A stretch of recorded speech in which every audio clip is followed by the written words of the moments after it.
everybody, welcome to another video. We start this one off with driving in bad weather. The camera doesn't really do it justice, it really is horrible out there. The roads are flooded and you'll only see how badly they are flooded when a Tesla just overtakes me.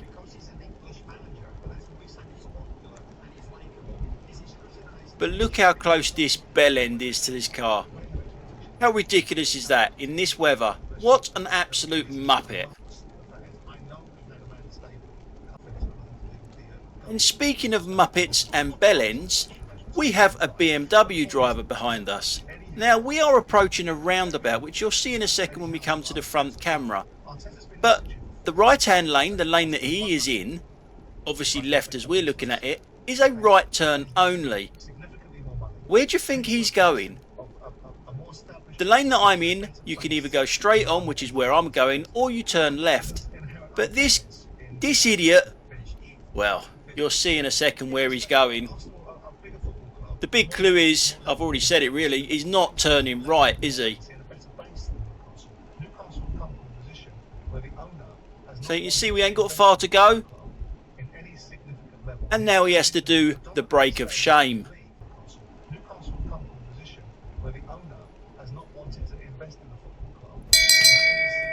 Shame! Shame! Shame! That's the BMW driver. You'll notice that he indicated to come back in, but remember it's a BMW. They're only allowed to use their indicators once a day, and that was it. That's why he didn't indicate there. BMW driver that wanted to turn left as well. He wanted to turn left and he was trying to overtake me. So now we come to an Audi, not the one that's in front of me. It's going to be coming out from that turn into the left hand side. I think it's gone through a red light. I'm going to pause it here because we have got a red and amber, so I think that's probably a red.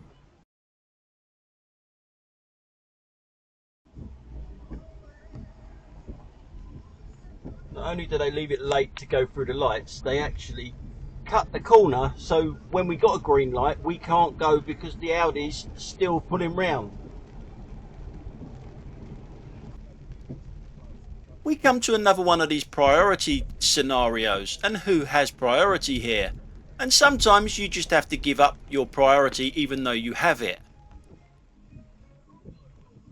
I can see that this is an old girl driving here. She does give me a nice thank you there and I can move on. Not a problem, not a problem at all. Sometimes you do have to give up your priority, and it makes perfect sense to give up your priority as well sometimes. So now we come to scenario number 2. I'm going to be in the obstructed area well before this white car in front of me. And look how the difference is. Look how she handles it compared to the way I did back there. Just drive straight at me. It's clueless. Why not just wait here and let me finish going through the obstructed area? I guess that would probably be a little bit of a common sense overload for her, maybe. Now again, you'll see me do something nice here. I can see up in front that car wants to pull out, and I can see what a pig of a turning that is with that brick wall there. So I just let it out. It's no problem, is it? That's what we all should be doing really on these sort of things. So after that, we're driving down this road. We're coming up to a roundabout. Now roundabouts are put in place for a few things actually. I think anyway. They're there to slow you down a little bit, but they're also there for traffic flow. To help the traffic flow. But that will only work if you indicate. All these cars are indicating. Look, they're all indicating. Oh, you can see one coming though, can't you, to the right hand side? You don't get Audis indicate, not at roundabouts or anywhere to be honest. Always an Audi. So in this clip it's all about priority and common sense again.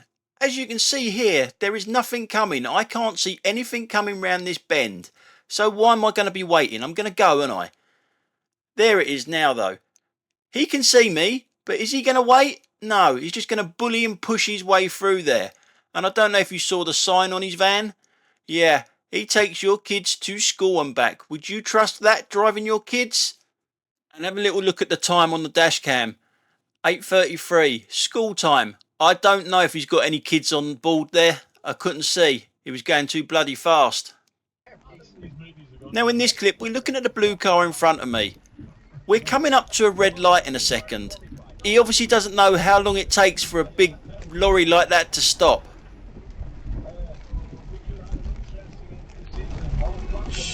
Ruth, what is wrong with you?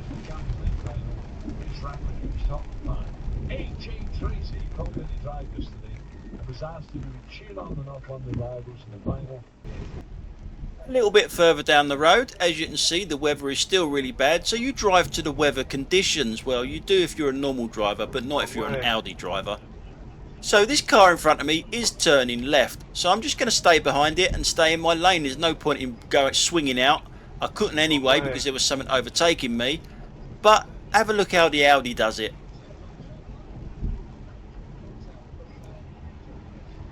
Obviously too close and no indication as well.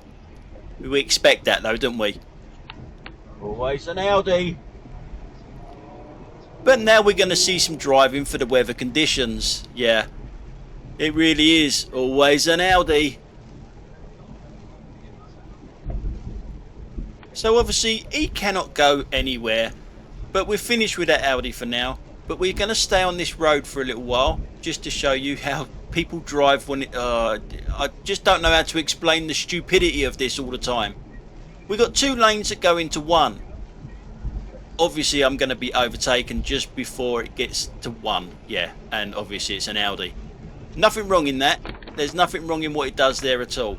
But up there in front, this one lane that we're in goes back into two lanes.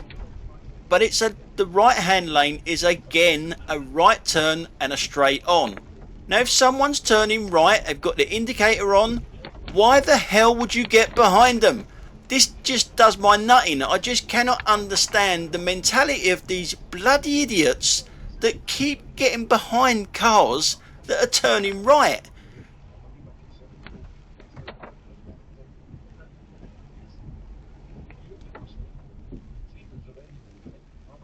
Now can any of you see if anyone's turning right up there?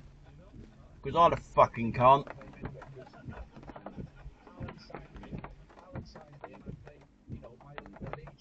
But you guys obviously can.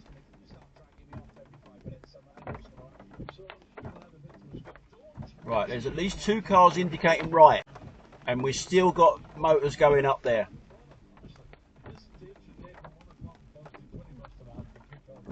And what happens now? They're trying to cut in and we have to slow down and stop to let them in. Because they're thick.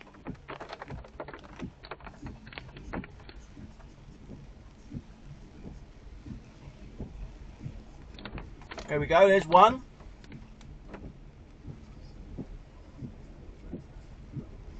The van behind ain't even bloody indicating. So God knows where he wants to go. So as we go to the rear camera, we are looking at that white van. That one there, it doesn't want to turn right. It's seen two cars go in front of him and they were both indicating and it still went behind them. And there it is turning into our lane now to go round them. I just cannot handle the stupidity of these people. What are they thinking? So now we're going in the opposite direction, heading towards Sutton. And I get overtaken by this little blue car here. It is speeding, not by much, but it is still speeding. But it's when we get to the traffic lights, I notice that it doesn't seem to know what bloody lane it wants. And indication and everything is all out the window. It doesn't know where its indicators are either. But it does know where its phone is. Oh yes, it does know where its phone is. See, it's in one lane, out the other, now back into the next one. And if you look into his car, you can see him clearly with his phone up to his ear. Now, I know I'm old and I'm out of touch with the youngsters nowadays, but why do they hold a phone like that? Why do they not hold it like you would a normal landline phone? What? Why? I don't understand it. Answers on a postcard, please. And I know I'm showing my age by saying that as well. But surely the mic and the speaker are still in the same place as a landline phone, are they not? Now in this clip, I'm coming back into Sutton again. And I'm driving the Kia Invisible again. I have not given this car any instructions that I'm going to let him go. Nothing. But they just pull out. I gave him no flash, no nothing, but they're going. As you can see, we're pulling up at temporary lights here. We're in the Coulsdon area at the moment. And as you can see, there's a right turning over there. And the cars coming towards us are turning left down it. Now, I don't know why people will not wait behind someone that's turning left. They have to swing out. I don't know what you gain from it. There you go. There's the BMW. Why does it have to swing right out? What did you save from doing that? How much time did you gain? Nothing. So, we're still waiting here. It's not our turn yet. People are coming out from that turning from the right-hand side in a second. There they go. But something else happens. This thing. Now, it's gone past the lights. Not only has it gone past a heap of traffic behind me, it's gone past the lights, so it cannot see when our lights are green. But will that matter to him?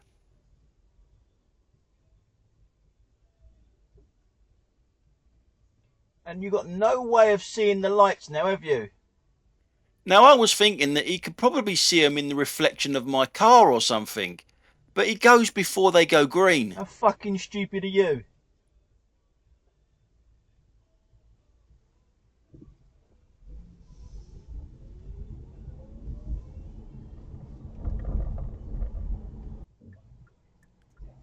Now I'm turning left here, and as soon as I turn left I can see a van that's in the inside lane indicating to go into the outside lane.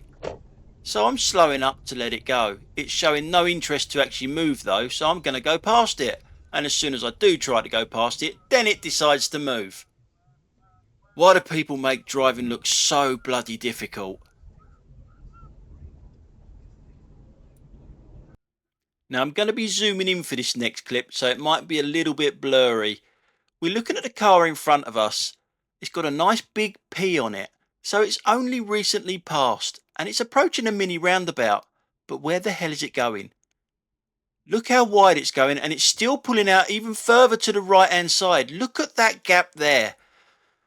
What driving instructor is teaching this? Please, if you know they are, let me know who they are, because I would like to slap them around the face with a packet of wet shit. That is not how you do it. Now, I haven't driven an Audi since I was a teenager, and that was a long time ago. But I can remember the indicator being exactly the same as any other car.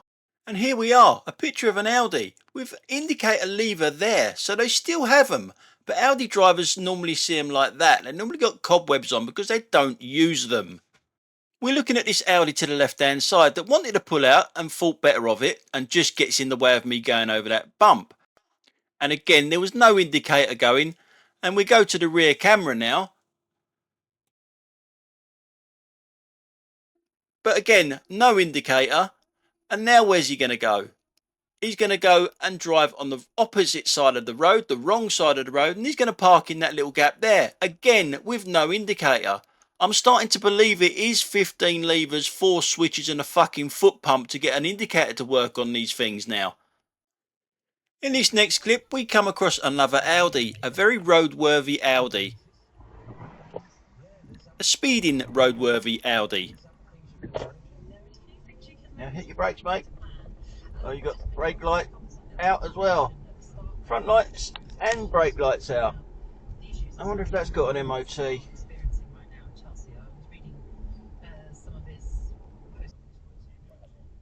Now in this clip we're in Wimbledon. We're looking over there, just underneath that red light. Yeah, the red light. Usual suspect.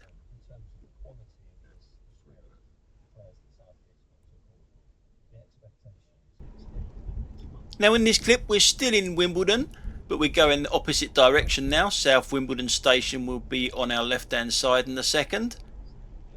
And we're coming up to, yes, a red light. But not for that guy in front.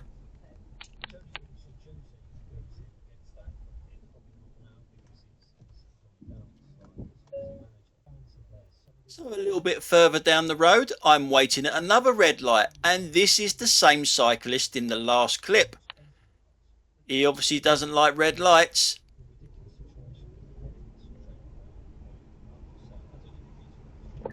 So that's it for today, guys. Thanks a lot for watching. I'll catch you on the next one. Bye for now.